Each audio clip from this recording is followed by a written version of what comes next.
نیکی پرانی نہیں ہوتی، وَالذَّنبُ لَا يُنسَى، گناہ بلایا نہیں جاتا۔ میں اور آپ ہزاروں گناہ کر چکے ہوں گے جو بھول گئے، مگر کہیں لکھا ہوا ہے گناہ کرتے وقت یاد رکھنا کہ آج تو لذت کے لیے کر رہا ہوں، مگر یہ کہیں لکھ دیا جائے گا، بلایا نہیں جاتا۔ اور پھر جس نے فیصلہ کرنا ہے نا، جس نے ہمارا حساب کتاب کر کے جزا اور سزا کا اعلان فرمانا ہے، اس کو موت نہیں آنی، وَالدَّيَّانُ لَا يَمُوتُ۔ اور پھر آگے جس طرح کہا گیا نا، اعمل ما شئت کما تدین تدان، کر لے جو کرنا ہے مگر جیسی کرے گا ویسی بھرے گا۔ یہ لائف میں جو بھی ہم کر کے جائیں گے نا، قبر میں سمجھ لو اس کا رزلٹ کارڈ ملنا ہے۔ اچھی گزار کر جاؤ گے تو جنت کے مزے ہوں گے۔ الحمدللہ رب العالمین، والصلاة والسلام علی خاتم النبیین، اما بعد، اعوذ باللہ من الشیطان الرجیم، بسم اللہ الرحمن الرحیم۔ پڑھیے، الصلاة والسلام علیک یا رسول اللہ وعلی آلک واصحابک یا حبیب اللہ، الصلاة والسلام علیک یا نبی اللہ وعلی آلک واصحابک یا نور اللہ۔ نبیت سنت الاعتکاف۔ پیارے پیارے اسلامی بھائیوں اور سوشل میڈیا کے ناظرین، جب بھی مسجد میں داخل ہوا کریں اعتکاف کی نیت ضرور کر لیا کریں۔ اس کا فائدہ یہ ہوتا ہے کہ دیگر عبادتوں کے ساتھ ساتھ ہمیں اعتکاف کا ثواب بھی ملتا رہے گا۔ درود پاک پڑھنے کے بے شمار فضائل و برکات ہیں۔ اللہ پاک کے آخری نبی صلی اللہ تعالی علیہ وآلہ وسلم کا فرمان ہے، جو مجھ پر ایک دن میں 50 بار درود پاک پڑھے، قیامت کے دن میں اس سے مصافحہ کروں گا، یعنی میں اس سے ہاتھ ملاؤں گا۔ اب ذرا آپ سوچئے کہ یہ کتنی بڑی سعادت ہے کہ بروز قیامت اللہ کے نبی صلی اللہ تعالی علیہ وسلم سے ہاتھ ملانے کی سعادت مل جائے۔ سبحان اللہ۔ ایک بڑا پیارا شعر بھی ہے، حشر میں دیکھی شفیع عاصیاں کی بارگاہ، ہم سبھی مل کر پکارے الصلاۃ والسلام، تم گناہگاران امت کی خبر رکھتے رہے، بخشوائے جرم سارے الصلاۃ والسلام۔ تو ہمیں درود پاک کی کثرت کرنی ہے۔ اللہ مجھے بھی آپ کو بھی کثرت سے درود پاک پڑھنے کی توفیق عطا فرمائے۔ آئیے مل کر محبت سے درود پاک پڑھیں۔ صلو علی الحبیب صلی اللہ تعالی علی محمد صلی اللہ علیہ وسلم۔ ہم قرآن پاک کی کچھ آیتوں کے بارے میں جانتے ہیں اور کوشش کرتے ہیں کہ قرآن کی باتیں کیا کریں اور قرآن کا درس ہم سمجھا کریں۔ آج قرآن پاک کی کون سی آیت ہے انشاءاللہ غور سے سنتے ہیں۔ اللہ کریم قرآن مجید میں ارشاد فرماتا ہے، بسم اللہ الرحمن الرحیم، الذین یستمعون القول فیتبعون احسنہ، اولئک الذین ہداہم اللہ واولئک ہم اولو الالباب۔ اب اس کا پہلے ترجمہ سنیں گے اور پھر اس کے بارے میں کچھ جانیں گے۔ آسان ترجمہ قرآن کنز العرفان، جو کان لگا کر بات سنتے ہیں پھر اس کی بہتر بات کی پیروی کرتے ہیں، یہ ہے جنہیں اللہ نے ہدایت دی اور یہی عقل مند ہے۔ اس آیت کو انشاءاللہ ہم سمجھتے ہیں۔ یاد رہے کہ جمعہ ہفتے کے 7 دنوں میں سے سب سے اہم دن بھی ہے اور سب سے افضل دن بھی ہے۔ حدیث شریف میں سے سید الایام فرمایا گیا۔ اسی دن حضرت آدم علیہ السلام کی ولادت ہوئی۔ جمعے کا دن تھا جب آپ جنت سے زمین پر تشریف لائے۔ جمعے میں ایک ایسی گھڑی ہے کہ اس میں دعا کی جائے گی، وہ قبول ہوگی جب تک حرام کا سوال نہ کرے۔ اسی دن قیامت قائم ہوگی۔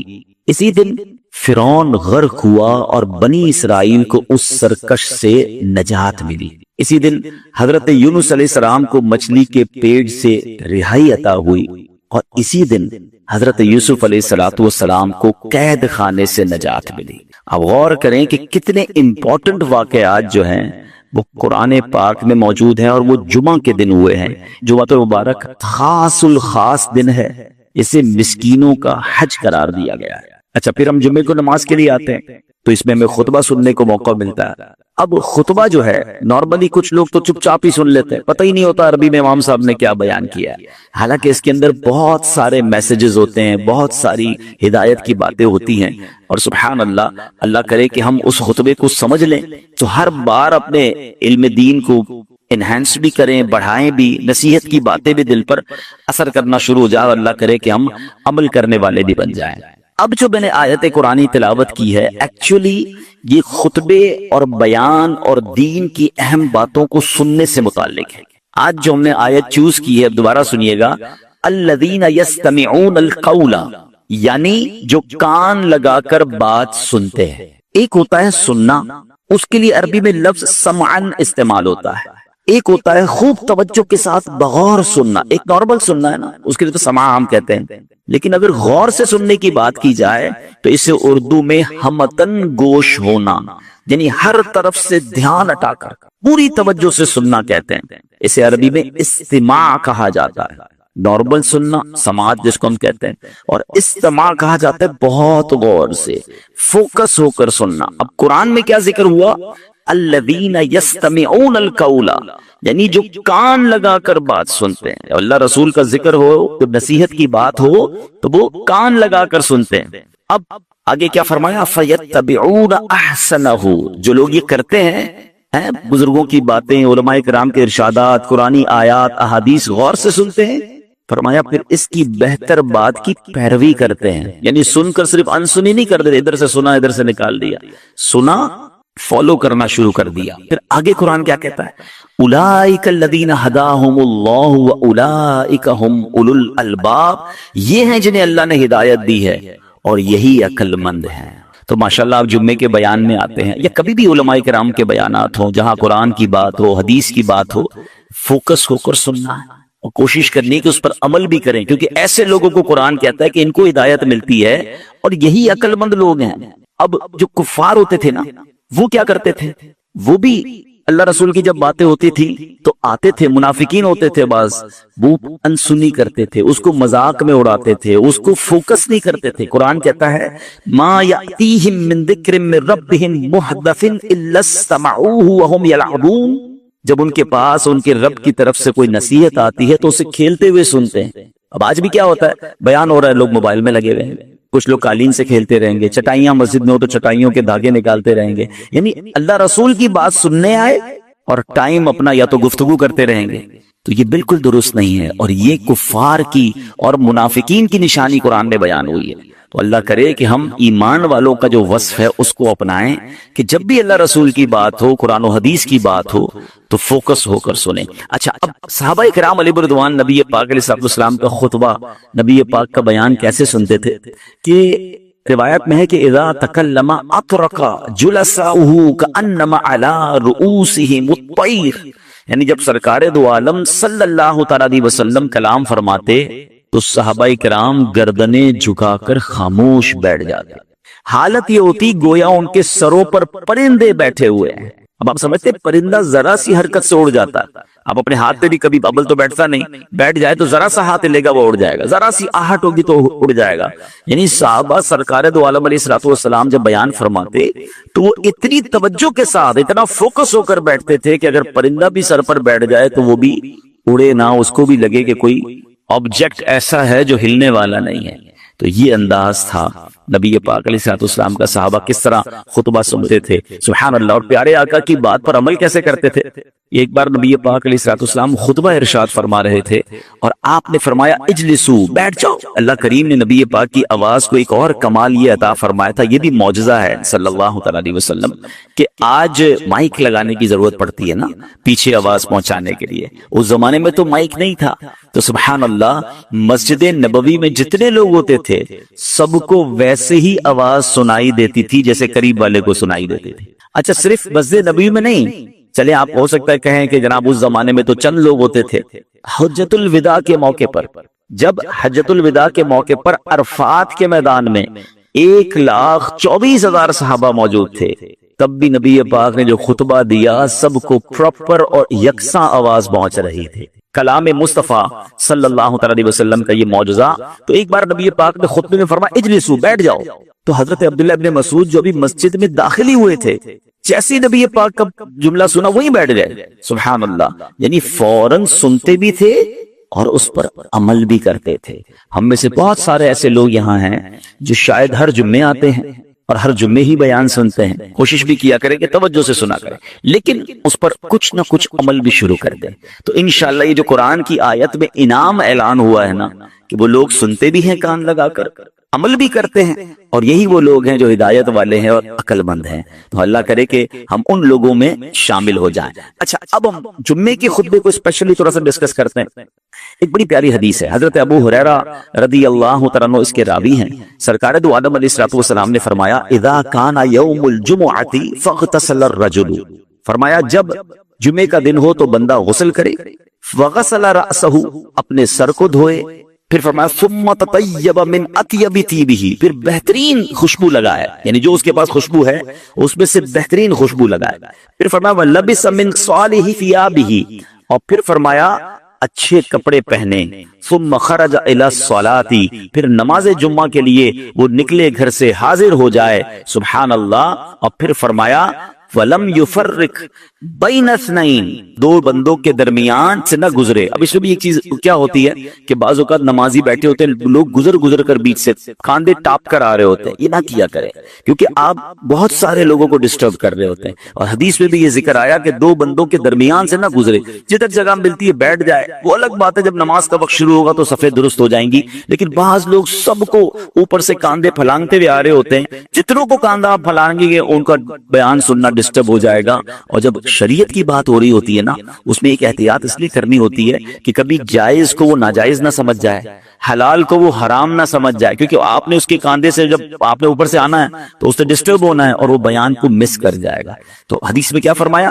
دو بندوں کے درمیان سے نہ گزرے، اور پھر فرمایا امام کا کلام پوری توجہ کے ساتھ سنے، اس کے جمعے سے جمعے تک کے گناہ بخش دیے جاتے ہیں۔ اس میں 3 دن کا مزید اضافہ ہے، غفر لہ من الجمعۃ الی الجمعہ وزیادۃ 3 ایام، یعنی گویا تقریباً 10 دن کے گناہ معاف ہو جاتے ہیں اگر بندہ یہ عمل کر لے۔ میں پھر ریپیٹ کر دیتا ہوں، کرنا کیا ہے؟ جمعے کے دن غسل کرنا ہے، بہترین خوشبو لگائیں، اچھے کپڑے پہنے، پوری توجہ کے ساتھ نماز جمعہ کے جب آئیں تو دو بندوں کے درمیان سے نہ گزریں، پھر فرمایا پوری توجہ کے ساتھ امام کا بیان خطبہ سنیں، اور پھر کیا ہوگا انشاءاللہ تقریباً 10 دن کے گناہ جو ہے وہ معاف کر دیے جائیں۔ تو یہ جمعہ کا دن بڑا کمال کا دن ہے، اور آپ دیکھیں حدیثوں میں بار بار خطبے کو غور سے سننے کا حکم ہے، بیان کو غور سے سننے کا حکم ہے، اللہ رسول کی جو بات ہو رہی ہے، قرآن و حدیث کی جو بات ہو رہی ہے اس کو غور سے سننے کا حکم ہے۔ اب جو ہے انشاءاللہ میں جو خطبہ جمعہ ہے، کیونکہ میں یہ چاہتا ہوں کہ آج ہم کم از کم کچھ خطبہ جمعہ کو سمجھ لیں، تاکہ آئندہ جب خطبہ جمعہ ہمارے سامنے پڑھا جائے تو کچھ باتیں ہمیں یاد آ جائیں اور ہم اس کو بہت اچھے انداز سے سمجھیں بھی، اور اللہ کرے ہمارے دلوں پر اثر بھی ہو جائے۔ اب عموماً جو امام صاحبان ہوتے ہیں جو جمعے کا خطبہ دیتے ہیں وہ خطبات رضویہ سے دیتے ہیں، اور خطبات رضویہ کے جو 5 بنیادی مضامین ہیں، 5 سبجیکٹ بیان ہوتے ہیں۔ جب بھی عربی خطبہ ہوتا ہے نا نارملی اس میں 5 سبجیکٹ ہوتے ہیں۔ پہلا سبجیکٹ کیا ہے؟ اللہ پاک کی حمد و ثنا اور پیارے آقا علیہ الصلوۃ والسلام پر درود پاک پڑھا جاتا ہے۔ دوسرا سبجیکٹ یہ ہے تقوی اور محبت رسول کی نصیحت کی جاتی ہے۔ تیسرا مکافات عمل، یعنی جیسا کرو گے ویسی بھرو گے، اس کا بیان کیا جاتا ہے۔ چوتھے نمبر پر خلفائے راشدین، صحابہ، اہل بیت کا ذکر خیر ہوتا ہے، ان کے لیے رحمت کی دعائیں ہوتی ہیں۔ اور 5واں ایک بڑی نصیحت بھری آیت کریمہ بھی ہمیں سنائی جاتی ہے۔ اب ان 5 سبجیکٹ کو میں انشاءاللہ ایک ایک کر کے بیان کرتا ہوں، آپ ذرا غور سے سنتے جائیں، آپ کو انشاءاللہ بہت کچھ اس میں سمجھ بھی آئے گا، اور اللہ کرے گا آئندہ بھی آپ اگر اس کو فوکس رکھیں گے تو آپ انشاءاللہ جمعے کے خطبے کو انجوائے بھی کریں گے اور اللہ نے چاہا انڈرسٹینڈ بھی کریں گے۔ ابتدا کیسے ہوتی ہے جمعے کی خطبے کی؟ الحمدللہ الذی فضل سیدنا و مولانا محمدا صلی اللہ تعالی علیہ وسلم علی العالمین جمیعا۔ یہ سنتے ہیں نا، ترجمہ کیا ہے؟ سب خوبیاں اللہ کو جس نے ہمارے سردار اور ہمارے مالک و مولا سرکار دو عالم علیہ الصلوۃ والسلام کو تمام جہانوں پر فضیلت بخشی ہے، یعنی اللہ کی حمد ہو رہی ہے، نبی پاک پر گویا درود بھیجا جا رہا ہے۔ اب اس کا کتنا پیارا انداز ہے کہ اللہ پاک کی حمد و ثنا بیان کی گئی ہے۔ یہ اعلیٰ حضرت امام اہل سنت کا نرالا اسلوب ہے جو آپ نے قرآن کریم سے سیکھا ہے۔ قرآن کریم میں اللہ پاک نے اپنا تعارف کیسے کروایا؟ فرمایا هو الذی ارسل رسولہ، وہی ہے جس نے اپنے رسول کو بھیجا۔ سبحان اللہ، تعارف کس کا کروانا ہے؟ اللہ پاک کا۔ فرمایا گیا اللہ وہ ہے جس نے رسول ذیشان رسول اکرم نبی محتشم صلی اللہ تعالی علیہ وسلم کو رحمت کل جہاں بنا کر بھیجا. سبحان اللہ. یہی حمد کا انداز اعلی حضرت نے استعمال کیا. الحمدللہ الذی فضل سیدنا و مولانا محمدن، یعنی تمام تعریفیں اس اللہ کو جس نے فضیلت بخشی ہمارے سردار اور ہمارے آقا جناب رسول اللہ صلی اللہ علیہ وسلم کو تمام عالم پر. سبحان اللہ. یعنی یہاں ایک اور عشق والی بات بھی سمجھ آ رہی ہے کہ رب اپنا تعارف بھی کیسے کروا رہا ہے. میں وہ اللہ ہوں جس نے زمین و آسمان بنایا؟ نہیں. میں وہ اللہ ہوں جس نے سارے جہان کو بنایا. اس آیت میں کیا فرمایا؟ هو الذی ارسل رسولہ، رب وہ ہے جس نے نبی پاک کو اپنا رسول بنا کر بھیجا. محبوب و محب کا پیار نظر آ رہا. اعلیٰ حضرت نے یہی بات شعر میں بھی لکھی، وہی رب ہے جس نے تجھ کو ہم تن کرم بنایا، ہمیں بھیک مانگنے کو تیرا آستاں بتایا، تجھے حمد ہے خدایا، تجھے حمد ہے خدایا. اچھا اب خطبہ آگے چلتا ہے. خطبے میں کلمہ شہادت آتا ہے، وَأَشْهَدُ أَن لَا إِلَٰهَ إِلَّا اللَّهُ وَحْدَهُ لَا شَرِيكَ لَهُ وَأَشْهَدُ أَنَّ سَيِّدَنَا وَمَوْلَانَا مُحَمَّدًا عَبْدُهُ وَرَسُولُهُ صلی اللہ تعالی علیہ وآلہ وصحبہ اجمعین. اب اس کا ترجمہ کیا ہے؟ میں گواہی دیتا ہوں کہ بے شک اللہ پاک کے سوا کوئی عبادت کے لائق نہیں، وہ اکیلا ہے، اس کا کوئی شریک نہیں. اور میں گواہی دیتا ہوں کہ بے شک ہمارے سردار اور ہمارے آقا محمد صلی اللہ تعالی علیہ وسلم اللہ کے بندے اور اس کے رسول ہیں. ان پر، ان کے جملہ آل و اصحاب پر اللہ پاک درود و برکت اور سلام نازل فرمائے. اس کے بعد تقوی کی نصیحت شروع ہوتی ہے. نصیحت کیسی ہوتی ہے؟ فَيَا أَيُّهَا الْمُؤْمِنُونَ، اے ایمان والو، رحمنا ورحمکم اللہ، ہم پر اور تم پر اللہ پاک رحم فرمائے. اوصیکم ونفسی بتقوی اللہ عز وجل فی السر والاعلان، میں تمہیں اور اپنے آپ کو تنہائی میں اور لوگوں کے سامنے ہر جگہ اللہ پاک سے ڈرنے کی وصیت کرتا ہوں. تقوی کہتے ہیں اس کو ہیں اکیلے میں بھی اللہ سے ڈرنا، فی السر والاعلان، لوگوں میں بھی اللہ سے ڈرنا ہے اور اکیلے میں بھی اللہ سے ڈرنا ہے. یاد رکھیے ایسی نصیحت ہے کہ ایک مرتبہ کسی مرید نے اپنے پیر صاحب کی خدمت میں عرض کی کہ عالی جان مجھے نصیحت کیجئے. پیر صاحب نے کہا کہ میں اللہ پاک کی وہ نصیحت کرتا ہوں جو اللہ پاک نے اگلے پچھلے تمام انسانوں کو کی ہے، یعنی قرآنی نصیحت فرمائی. اور قرآن میں کیا کہتا ہے؟ وَلَقَدْ وَصَّيْنَا الَّذِينَ أُوتُوا الْكِتَابَ مِن قَبْلِكُمْ وَإِيَّاكُمْ أَنِ اتَّقُوا اللَّهَ. اللہ نے کیا فرمایا؟ بے شک ہم نے ان لوگوں کو جنہیں تم سے پہلے کتاب دی گئی اور تمہیں بھی تاکید فرما دی ہے کہ اللہ سے ڈرتے رہو. اللہ نے پچھلوں کو بھی نصیحت فرمائی، آج کے لوگوں کو بھی نصیحت فرما دی، اور وہ کیا ہے؟ اللہ سے ڈرتے رہو. تو پتہ یہ چلا کہ اللہ کریم خود فرما رہا ہے، مہربان ہے، رحم والا ہے، اپنے بندوں کو تقوی کی نصیحت فرما رہا ہے کہ اے بندو اللہ سے ڈرتے رہو. اچھا مومنین کو تو الگ سے سمجھایا ہے نا قرآن میں، یا ایھا الذین آمنوا اتقوا اللہ حق تقاتہ، اے ایمان والو اللہ سے ڈرو جیسا ڈرنے کا حق ہے. آج کل کچھ لوگ بڑے بے باک ہو گئے، اللہ بڑا کریم ہے، اللہ بڑا رحمان ہے، اللہ بڑا رحیم ہے، وہ معاف کرنے والا ہے. یقیناً وہ معاف کرنے والا ہے، مگر وہی معاف کرنے والا ہی تو کہہ رہا ہے مجھ سے ڈرو. یہ ڈر کیوں نکالا جا رہا ہے؟ اللہ سے ڈرنے کا مطلب یہ ہے کہ بندہ اللہ کی نافرمانی نہ کرے. یقیناً وہ میری ماں سے زیادہ مجھے چاہنے والا ہے. اچھا اس کو اگر ادر وے اراؤنڈ کر لیں کہ جس سے پیار ہوتا ہے، جس سے محبت ہوتی ہے، جو محسن ہوتا ہے، کیا اس کی نافرمانی کی جاتی ہے؟ بندہ کیا چاہتا ہے کہ یار مجھے اس سے اتنا پیار ہے کہ میں اسے ناراض نہیں کر سکتا. تو چلو بہت اچھی بات ہے، اللہ سے محبت میں گناہ نہ کیجئے، اللہ سے محبت میں اللہ کی نافرمانی نہ کیجئے. تو بہرحال تقوی جو ہے یہ بڑی کمال کی چیز ہے. اللہ مجھے بھی نصیب فرمائے، آپ کو بھی نصیب فرمائے. معلوم یہ ہوتا ہے کہ اللہ پاک کے ہاں بندے کی خوبیوں میں سب سے اعلیٰ درجے کی جو خوبی ہے وہ تقوی ہے. ہاں متقین جو ہیں اس کے فضائل قرآن میں بیان ہوئے. اچھا پھر آگے خطبے میں ہم کیا سنتے ہیں؟ اور مزین کرو اپنے دلوں کو اس نبی پاک علیہ الصلوۃ والسلام کی محبت سے، آپ پر اور آپ علیہ الصلوۃ والسلام کی آل پر افضل درود اور سلام. اب یہ مزین روشن کرنے کی بات ہو رہی ہے کہ اپنے دل کو روشن کیجئے اللہ رسول کی محبت سے، اس حبیب علیہ الصلوۃ والسلام کی محبت سے. کیونکہ آگے خطبے میں ایک جملہ سنتے ہیں جو بڑا امپورٹنٹ ہے، فَإِنَّ الْحُبَّ هُوَ الْإِيمَانُ كُلُّهُ الا لا ایمان لمن لا محبت لا. یاد آ رہا ہے؟ یہ جملے سنتے ہیں ہم خود بھی، مگر معنی آج پتہ چل جائے گا تو انشاءاللہ اور اچھے انداز سے سنیں گے. اب اس کے معنی کیا ہے؟ بے شک محبت ہی پورا ایمان ہے.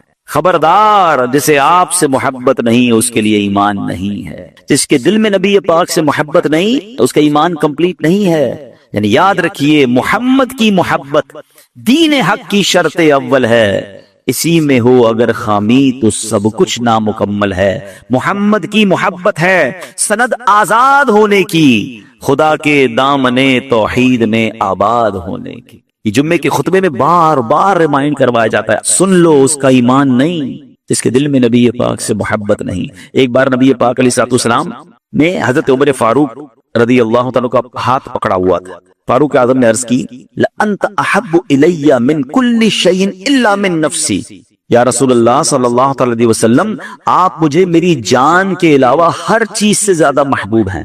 نبی پاک علیہ الصلوۃ والسلام نے فرمایا، لا والذی نفسی بیدیہ حتی اکون احب الیک من نفسک، نہیں عمر، رب کریم کی قسم جس کے قبضہ قدرت میں میری جان ہے، تمہاری محبت اس وقت تک کامل نہیں ہوگی جب تک میں تمہارے نزدیک تمہاری جان سے بھی زیادہ محبوب نہ ہو جاؤں۔ پھر حضرت عمر نے فوراً کیا کہا، واللہ لانت احب الی من نفسی، یا رسول اللہ صلی اللہ علیہ وسلم، اللہ کی قسم آپ مجھے میری جان سے بھی زیادہ محبوب ہیں۔ سن کر نبی پاک علیہ الصلوۃ والسلام نے پھر فرمایا، الآن یا عمر، یعنی اے عمر تمہاری محبت کامل ہو گئی ہے، اب ایمان کمپلیٹ ہوا ہے۔ کسی کی دل میں اگر محبت نہیں ہے تو وہ کامل مومن نہیں، تو محبت تو ہر مسلمان کو ہے ہی۔ محبت کرنی کتنی ہے یہ سمجھنا ضروری ہے۔ محبت کے بغیر تو میں کلمہ ہی میرا کمپلیٹ نہیں ہوگا، لیکن the level of محبت، level of affection required کیا ہے کہ خود نبی پاک علیہ الصلوۃ والسلام فرماتے ہیں تم میں سے کوئی اس وقت تک کامل مومن نہیں ہو سکتا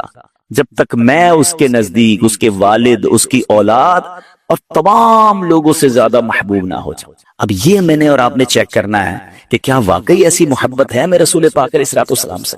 ہم دعوتوں کو بہت اچھا نعرہ بھی لگاتے ہیں، غلامی رسول میں موت بھی قبول ہے، نہ ہو جو عشق مصطفیٰ تو زندگی فضول ہے، مگر یہ نعرے کی حد تک تو ہے، مگر کیا عمل بھی ایسا ہے کہ ہم زندگی میں زندگی ایسے گزارے کہ میرے نبی ناراض نہ ہو جائیں، ان کی سنتوں پر عمل ہو، انہوں نے جن چیزوں سے منع کیا میں اس سے بچوں، پھر محبت ہے نا، نظر تو آئے نا محبت، صرف نعرے کی حد تک تو نہیں ہوتی۔ بہرحال اب آگے بہت پیاری دعا آتی ہے، رزقنا اللہ تعالی وإیاکم حب حبیبی ھذا النبی الکریم علیہ وآلہ اکرم الصلاۃ والتسلیم۔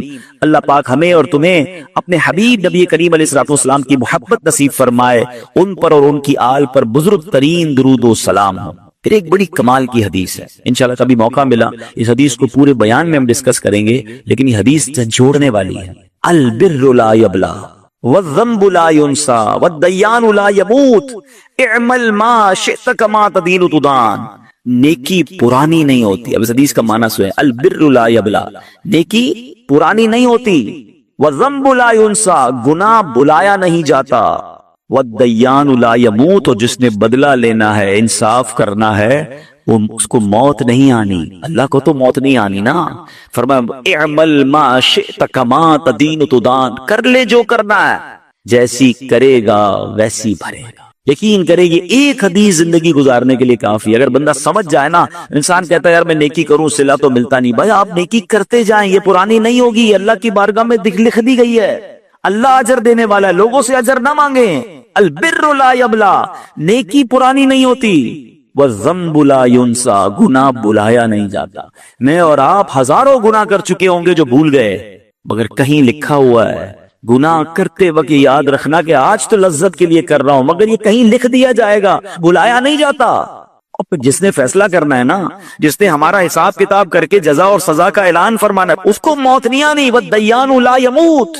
اور پھر آگے جس طرح کہا گیا نا، اعمل ما شئت کما تدین تدان، کر لے جو کرنا ہے، مگر جیسی کرے گا ویسی بھرے گا۔ یہ لائف میں جو بھی ہم کر کے جائیں گے نا، قبر میں سمجھ لو اس کا رزلٹ کارڈ ملنا ہے۔ اچھی گزار کر جاؤ گے تو جنت کے مزے ہوں گے۔ آج بندہ کہتا ہے مجھے تو کوئی کچھ کہہ ہی نہیں سکتا، میری جو مرضی میں کر رہا ہوں، شراب پی رہا ہوں، بدکاری کر رہا ہوں، جوا کھیل رہا ہوں، حرام کما رہا ہوں، ظلم کر رہا ہوں، زیادتی کر رہا ہوں، میری تو جناب بڑی ٹور ہے، مجھے کون کچھ کہہ سکتا ہے؟ آج کوئی نہیں کہے گا۔ اعمل ما شئت کما تدین تدان، کر لے جو کرنا ہے، نبی پاک نے پہلے ہی فرما دیا، مگر پھر جیسی کرے گا نا ویسی بھرے گا۔ جانا سب نے جنت میں ہے، مگر کام جنت والے کرنے کے لیے تیار کوئی نہیں ہے۔ ہے جنت کی نعمتیں سب کو چاہیے. اعلیٰ حضرت کہتے ہیں نا کام زندہ کے کیے اور ہمیں شوق گلزار ہے کیا ہونا ہے. جانا سب کو گلزار میں ہے جنت میں, کام جہنم والے کرنے ہیں. تو آپ کبھی بھی ایسا نہیں ہو سکتا کہ سیب کا پودا لگائیں اور کہیں دعا کرو آم نکل آئے. لوگ کہیں بھائی بویا سیب ہے تو سیب نکلے گا نا. آپ امرود بو کے کیلا نہیں نکال سکتے, جیسا بوتے ہیں ویسا کاٹتے ہیں. اب اس زندگی میں اپنے اعمال کے ذریعے کون سا بیج ڈال رہے ہیں یہ غور کرنا ہے. اور جمعے کے خطبے میں یہ بار بار ہمیں اعلان کیا جاتا ہے اعمل ما شئت کما تدین تدان, کر لے جو کرنا ہے مگر جیسی کرے گا ویسی بھرے گا. قرآن کہتا ہے نا ہل جزاء الاحسان الا الاحسان, نیکی کا بدلہ نیکی ہے. اب تو انگریزی میں بھی کہتے ہیں what goes around comes around. آپ اچھا کریں گھوم پھر کے آپ کے ساتھ اچھا ہی ہوگا. ہاں بندہ کہتا ہے میں نے اس کو کھانا کھلایا مجھے تو اس نے کچھ نہیں دیا, یہ نہیں دے گا, اللہ نے دینا ہے. اور آپ دیکھیں گے کہ اس نیکی کا صلہ آپ کو کسی اور طریقے سے ملے گا. آپ کو جناب کسی کے ساتھ مسکرانے کا, کسی کے ساتھ اچھا برتاؤ کرنے کا, کسی کی مشکل دور کرنے کا, کسی کی پریشانی دور کرنے کا آپ کو بالکل صلہ دنیا میں ملتا ہے. یہ مکافات عمل ہے. جو لوگوں کے لیے اچھا کرتے ہیں اللہ ان کے لیے اچھا کر دیتا ہے. اور جو آج لوگوں پر ظلم کرتے ہیں نا, بے شک وہ مظلوم آپ کا کچھ نہیں بگاڑ رہا, مگر کہیں نہ کہیں سے آپ اس آفت کو اپنے بچوں میں, اپنے کاروبار میں, اپنی صحت میں, اپنی عزت میں دیکھیں گے. آپ حیران ہو جائیں گے کہ یار یہ میرے ساتھ کیسے تباہی ہو گئی, یہ اتنا بڑا پرابلم کیسے آ گیا. توبہ کیجئے, کہیں لگتا ہے برا کام کیا ہے, کسی کا دل دکھایا ہے, کوئی ایسی نافرمانی ہو گئی ہے کہ جس کا صلہ مل رہا ہے. ہمیں اچھے کام کرنے ہیں, لوگوں کا بھلا سوچنا ہے. اور پھر جمعے کے خطبے میں ایک آیت جھنجھوڑنے والی آیت ہے جو ہر جمعے کے خطبے میں ہم سنتے ہیں فَمَن يَعْمَلْ مِثْقَالَ ذَرَّةٍ خَيْرًا يَرَهُ وَمَن يَعْمَلْ مِثْقَالَ ذَرَّةٍ شَرًّا يَرَهُ. کیا ترجمہ ہے؟ تو جو ایک ذرہ بھر بھلائی کرے وہ اسے دیکھے گا, اور جو ایک ذرہ بھر برائی کرے وہ اسے دیکھے گا. ہم نہیں سوچتے کہ یار چھوٹا سا ہی تو گناہ ہے نا, کون دیکھ رہا ہے, چلو کر لو یار, آج کر لو کل سے نہیں کروں گا. یہ ذرہ بھر برائی بھی اٹکا سکتی ہے. قرآن کہتا ہے اس کو دیکھو گے. اور چھوٹی چھوٹی نیکیاں سمجھ کے لوگ چھوڑ دیتے ہیں, یار 2 رکعت نفل چھوڑ دیا تو کیا ہو گیا, مسکرایا نہیں تو کیا ہو. یہ چھوٹا ذرہ بھی اچھائی کا کرے گا وہ بھی قیامت کے دن دیکھے گا. تو اللہ کرے یہ بات سمجھ آ جائے کہ زندگی گناہوں میں نہیں نیکیوں میں, چھوٹی چھوٹی نیکیاں بھی کرتے چلے جائیں. یہ جمع ہو رہی ہے, یہ اکاؤنٹ میں پلس ہو رہی ہیں, اور انشاءاللہ قیامت کے دن اس کا اجر دیکھیں گے. اللہ مجھے اور آپ کو جمعے کے خطبے کو سمجھنے میں اور اس کو انڈرسٹینڈ کر کے اس پر عمل کرنے کی توفیق عطا فرمائے. تو آج کوشش کی ہم نے کہ ہم اپنے پورے جمعے کے خطبے کو, پورا تو نہیں ہو سکا مگر کچھ اس کی ہائی لائٹس کہ اتنی خوبصورت نصیحتیں ہوتی ہیں. اور ہم نے قرآن کی شروع میں آیت سنی کہ جو لوگ دھیان سے کان لگا کر قرآن و حدیث کی بات, بیانات اور خطبے کو سنتے ہیں, اللہ فرماتا ہدایت یافتہ بھی ہیں اور یہ سبحان اللہ عقل مند بھی ہیں. میٹھے اور پیارے اسلامی بھائیوں, جمعہ کا دن یہ عام دنوں کی طرح آرڈنری ڈے نہیں ہے. ہم اس کو بالکل بعض اوقات عام انداز میں گزارتے ہیں. جمعے کے دن کو خاص طور پر اہتمام کے ساتھ گزارنا چاہیے. اس کو یوم عید کہا گیا. یہ تمام دنوں کا سردار ہے. جمعے کے دن کی اتنی برکتیں ہیں کہ کوئی جمعہ کے دن انتقال کر جائے تو اس کو قبر کے منکر نکیرین کے سوال و جواب سے آسانی اور عذاب قبر سے نجات مل جاتی ہے. ہمارے بزرگان دین, ہمارے اسلاف جمعے کے دن ڈھونڈ ڈھونڈ کر نیکیاں کیا کرتے, مگر آج ہم نارمل طریقے سے جمعہ گزارتے ہیں. جمعے کے دن بھی معاذ اللہ گناہوں کا سلسلہ ہوتا ہے. یاد رہے جہاں جمعہ کا دن اس قدر مبارک ہے وہاں جمعہ کے دن اگر کوئی گناہ کیا جائے تو اس گناہ کو بھی 70 گناہ کاؤنٹ کیا جاتا ہے. تو کبھی بھی شب جمعہ, جمعرات کی رات, ویسے تو کبھی بھی گناہ نہیں کرنا چاہیے مگر اسپیشلی جمعرات اور جمعے کو زیادہ احتیاط اور زیادہ نیکیاں کرنے کی عادت ڈالیں. یعنی اگر اعلان ہو جائے کہ ہفتے میں ایک دن ایسا ہوگا جو جتنا کمائے گا اس کو 10 گنا کر دیا جائے گا, اس دن کتنا کام کریں گے؟ ارے ایک دن میں 10 گنا ملٹی پلائی. تو جمعے کے دن ایک نیکی 70 نیکیوں کے برابر. مثال کے طور پہ آپ نے 2 دن بعد کوئی نیکی کا کام کرنا تھا, آپ نے کسی کی کوئی مدد کرنی تھی, مسجد میں کچھ رقم دینی تھی, کوئی بھی نیکی کا کام کرنا تھا, کوشش کریں وہ جمعے والے دن پہلے کر لیں تاکہ 70 گنا اس کا جو ہے وہ ثواب مل جائے. برسوں ہو گئے جمعہ پڑھتے ہوئے. امام صاحب خطبہ دیتے ہیں جمعہ کا. اب ہم لوگ عربی تو جانتے نہیں اور نہ جاننے کی کوشش کرتے ہیں. کبھی سوچا یہ جو خطبہ دیا جاتا ہے اس میں ہمارے لیے کیا کیا میسج ہوتا ہے؟ آج انشاءاللہ جمعے کے خطبہ رضویہ کے چند مدنی پھول پیش کرتا ہوں کہ یہ بار بار آپ نے الفاظ سنے ہوں گے, کئیوں کو خطبہ یاد بھی ہو گیا ہوگا. لیکن کیا کہتے ہیں امام صاحب یہ سمجھ نہیں آتا، حالانکہ ہمیں اس کا ترجمہ ماشاءاللہ کتابوں میں ملتا ہے، پڑھے تو صحیح کہ کون سا میسج ہے جو گویا ہر جمعے ہمارے لیے دہرایا جاتا ہے۔ میں چند انشاءاللہ جمعے کے خطبے سے مدنی پھول پیش کرتا ہوں، اور سنیے کتنے خوبصورت الفاظ میں ہر جمعہ ہمیں کیا یاد دلایا جاتا ہے۔ جمعے کے دن اعلان ہوتا ہے، اوصیکم ونفسی بتقوی اللہ عز وجل فی السر والاعلان۔ خطبہ دینے والا کہتا ہے، وصیت کرتا ہوں تم کو اور اپنے نفس کو پرہیزگاری کی، اللہ عز و جل کے لیے تنہائی اور لوگوں کے سامنے۔ فإن التقوى سنام ذر الایمان، اس لیے کہ پرہیزگاری ایمان کی انتہائی بلندی ہے۔ ہمیں تقوی کا درس دیا جاتا ہے، لوگوں کے سامنے بھی اکیلے میں بھی اللہ سے ڈرنے کی بات کی جا رہی ہے، اور فرمایا گیا کہ پرہیزگاری ایمان کی انتہائی بلندی پر ہے۔ اور آج ہمارا کیا حال ہے؟ ہم نہ لوگوں کے سامنے گناہوں سے باز آتے ہیں، نہ اکیلے میں گناہوں سے باز آتے ہیں، نہ لوگوں کے سامنے اللہ سے ڈرتے ہیں، نہ اکیلے میں رب سے ڈرتے ہیں۔ ابھی جو مذہبی حلیے والے لوگ ہوتے ہیں وہ لوگوں کے سامنے تو شرم کر لیتے ہیں کہ چلو کوئی دیکھ نہ لے، کسی کو پتہ نہ چل جائے، مگر سوچئے جب اکیلے میں ہوتے ہیں، ہماری خلوتیں ہوتی ہیں، اس وقت ہمارا حال کیا ہوتا ہے۔ آج بڑا بھائی نہ دیکھ لے، میرا دوست نہ دیکھ لے، میری عزت کرنے والا نہ دیکھ لے، اس بات کا تو خیال ہے، مگر تنہائی میں جب دروازہ بند ہوتا ہے اس وقت یہ خیال کیوں نہیں آتا کہ رب دیکھ رہا ہے، اللہ دیکھ رہا ہے۔ اے میرے میٹھے اور پیارے اسلامی بھائیوں، جس سے سب سے زیادہ شرم کرنی چاہیے تھی وہ دیکھ رہا ہے، اور ہم اس وقت بے شرمیاں کرتے ہیں، اس وقت گناہ کرتے ہیں۔ اے میرے میٹھے اور پیارے اسلامی بھائیوں، غور کیجئے، یہ کتنی بری بات ہے کہ رب دیکھ رہا ہو اور بندہ اسی کی نافرمانی کر رہا ہو۔ امام اہل سنت مولانا شاہ امام احمد رضا خان علیہ رحمت الرحمان کیا خوب فرماتے ہیں، چھپ کے لوگوں سے کیے جس کے گناہ، یعنی جس کی نافرمانی کر رہے ہو، چھپ کے لوگوں سے کیے جس کے گناہ، وہ خبردار ہے کیا ہونا، وہ تو دیکھ رہا ہے۔ اور اگر وہی ناراض ہو گیا میرے بیٹے اسلامی بھائیوں، ہمارا کیا بنے گا؟ خدارا آج مبارک دن اور مبارک مہینہ ہے، اپنے اندر یہ احساس پیدا کیجئے کہ اللہ دیکھ رہا ہے، اور جس کا یہ احساس اجاگر ہو گیا اس کو انشاءاللہ گناہ سے بچنا بڑا آسان ہو جائے گا۔ ایک بار ایک شخص، کتابوں میں لکھا یہ واقعہ، اس نے ایک عورت کو گناہ کے ارادے سے پکڑا، ہاتھ میں خنجر تھا، لوگ جمع ہو گئے، لیکن وہ بدماش تھا، اس سے چھڑانے کی ہمت کسی میں نہ تھی۔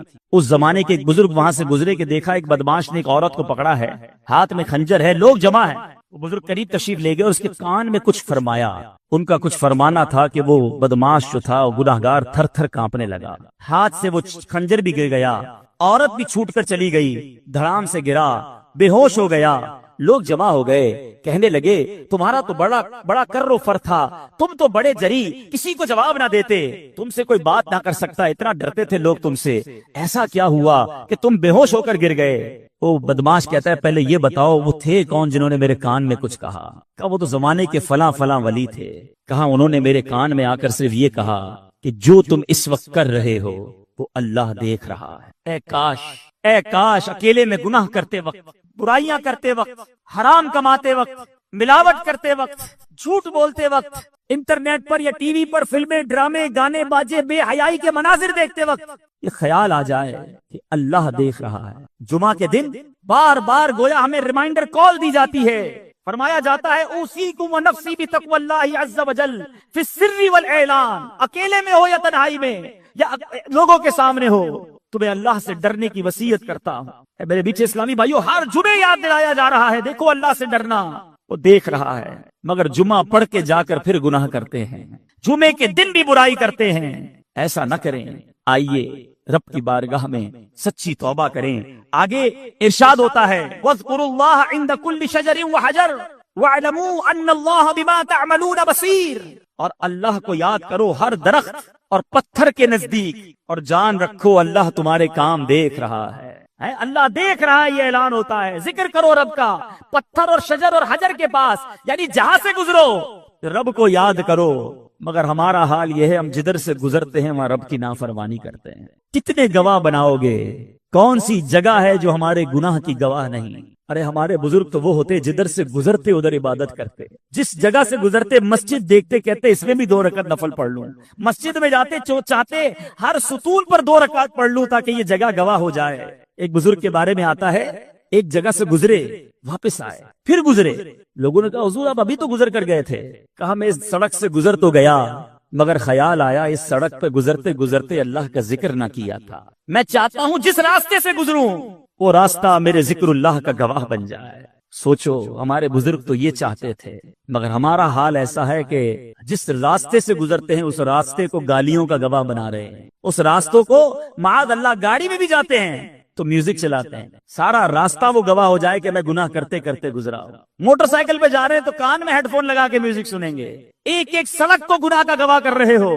ہونا تو یہ چاہیے کہ میرا سفر بھی جاری ہو، میرا ذکر بھی جاری ہو، میرے زبان پر سرکار علیہ الصلوۃ والسلام پر درود بھی جاری ہو، جدھر سے گزروں وہ جگہ میرے ذکر اللہ کی گواہ بن جائے۔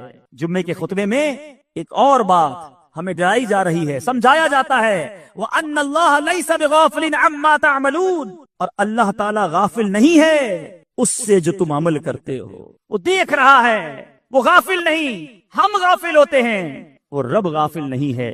اے میرے میٹھے اور پیارے اسلامی بھائیوں، پھر آگے جا کر ہمیں نبی پاک علیہ الصلوۃ والسلام سے محبت کا درس کس پیارے انداز میں خطیب دیا کرتے ہیں۔ فرمایا جاتا ہے فَإِنَّ السُّنَنَ هِيَ الْأَنْوَارُ، اس لیے کہ سنتیں یہی انوار ہیں، وَزَيِّنُوا قُلُوبَكُمْ بِحُبِّ هَذَا النَّبِيِّ الْكَرِيمِ، اور مزین کرو اپنے دلوں کو اس نبی کریم کی محبت سے۔ اگر دلوں کو مزین کرنا ہے، دلوں کو ڈیکوریٹ کرنا ہے، سرکار دو عالم صلی اللہ تعالی علیہ وسلم کی سنتوں سے مزین کرو۔ پھر فرماتے ہیں فَإِنَّ الْحُبَّ هُوَ الْإِيمَانُ كُلُّهُ، غور سے سنیں کہ محبت وہی ایمان ہے۔ الا لا ایمان لمن لا محبت له، الا لا ایمان لمن لا محبت له، الا لا ایمان لمن لا محبت له۔ ہر جمعے کو 3 بار یہ اعلان سنتے ہو، کبھی اس کا معنی سمجھنے کی کوشش کی؟ یہ بتایا جا رہا ہے خبردار نہیں ہے اس کے لیے ایمان جس کے دل میں نبی پاک علیہ الصلوۃ والسلام کی محبت نہیں۔ ارے محبت نہیں تو ایمان ہی نہیں ہے۔ الا لا ایمان لمن لا محبت له، آقا کی محبت یہ ایمان کی جان ہے، ایمان کی اصل ہے۔ اگر نبی پاک علیہ الصلوۃ والسلام سے محبت نہیں، اس کا ایمان ہی مکمل نہیں ہے۔ اور یہ بات فقط اس خطبے میں نہیں بلکہ بخاری شریف کی حدیث ہے۔ میرے آقا مدینے والے مصطفیٰ صلی اللہ تعالی علیہ وسلم فرماتے ہیں لا یؤمن احدکم حتی اکون احب الیہ من والدہ وولدہ والناس اجمعین۔ میرے آقا فرما رہے ہیں تم میں سے کوئی اس وقت تک کامل مومن نہیں ہو سکتا جب تک میں اس کے نزدیک، اس کے والد، اس کی اولاد، بلکہ تمام لوگوں سے زیادہ محبوب نہ ہو جاؤں۔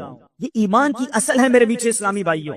ہم بھی نعرہ لگاتے ہیں غلامی رسول میں موت بھی قبول ہے، نہ ہو جو عشق مصطفیٰ تو زندگی فضول ہے۔ بڑا بہترین نعرہ ہے، اور یہی بات ہمیں حدیث بھی سکھا رہی ہے، زندگی فضول ہے۔ اگر واقعی نبی پاک علیہ الصلوۃ والسلام سے محبت نہیں، مگر اپنے دل پر ہاتھ رکھ کر پوچھو کہ کیا واقعی محبت ہے یا خالی نعرہ ہی ہے؟ محبت ہوتی تو میں ایسا ہوتا، واقعی سچی محبت ہوتی تو میرا ایسا کردار ہوتا کہ آقا فرمائے کچھ اور میں کروں کچھ۔ ارے جس سے محبت ہوتی ہے اس کی ہر بات سے بھی محبت ہوتی ہے، اس کی ہر ادا سے بھی محبت ہوتی ہے۔ دیکھو محبت کی تو صحابہ کرام نے کی، کیسی محبت کی کہ آج سنتے ہیں تو ایمان تازہ ہو جاتا ہے۔ قرآن مجید فرقان حمید میں ہمیں سمجھایا جا رہا ہے کہ اگر رب عز و جل کی طرف سے برکتوں کو پانا ہے، رحمتوں کو حاصل کرنا ہے، قرآن کہتا ہے قل ان کنتم تحبون اللہ فاتبعونی یحببکم اللہ ویغفر لکم ذنوبکم واللہ غفور الرحیم۔ اے رسول فرما دیجئے اگر تم لوگ اللہ سے محبت کرتے ہو تو میری اتباع کرو، محبت اللہ سے کرتے ہو تو اتباع میری کرو۔ کیوں کیا ہوگا؟ اللہ تم کو اپنا محبوب بنا لے گا، سرکار کی اتباع کریں گے اللہ محبوب بنا لے گا اور تمہارے گناہوں کو بخش دے گا، اور اللہ بہت زیادہ بخشنے والا اور رحم فرمانے والا ہے۔ اے میرے بیچے اسلامی بھائی، یہ قرآن کا بھی حکم ہے کہ پیارے آقا علیہ الصلوۃ والسلام کی اتباع کی جائے، نبی پاک کی سنتوں پر عمل کیا جائے۔ مگر بدقسمتی سے آج محبت کا دعویٰ تو ہم سب کرتے ہیں، مگر سنتوں سے ہم سارے زندگی سے ایسا لگتا ہے کہ دور گزار رہے ہیں۔ ہمارے اسلاف کیسے محبت کرتے، کیسے اطاعت کرتے۔ سیدنا صدیق اکبر عاشق اکبر ہیں رضی اللہ تعالیٰ عنہ، آپ کی وفات کا وقت آتا ہے، ساری زندگی تو نبی پاک کی سنتوں پر عمل کیا، آخری وقت کیا عالم ہے؟ اپنی وفات سے چند گھنٹے پہلے ام المومنین حضرت عائشہ صدیقہ رضی اللہ تعالی عنہا سے دریافت فرماتے ہیں کہ رسول اللہ صلی اللہ تعالی علیہ وسلم کے کفن مبارک میں کتنے کپڑے تھے اور آپ کی وفات کس دن ہوئی تھی؟ دیکھو سنت پر عمل کا جذبہ کیسا ہے۔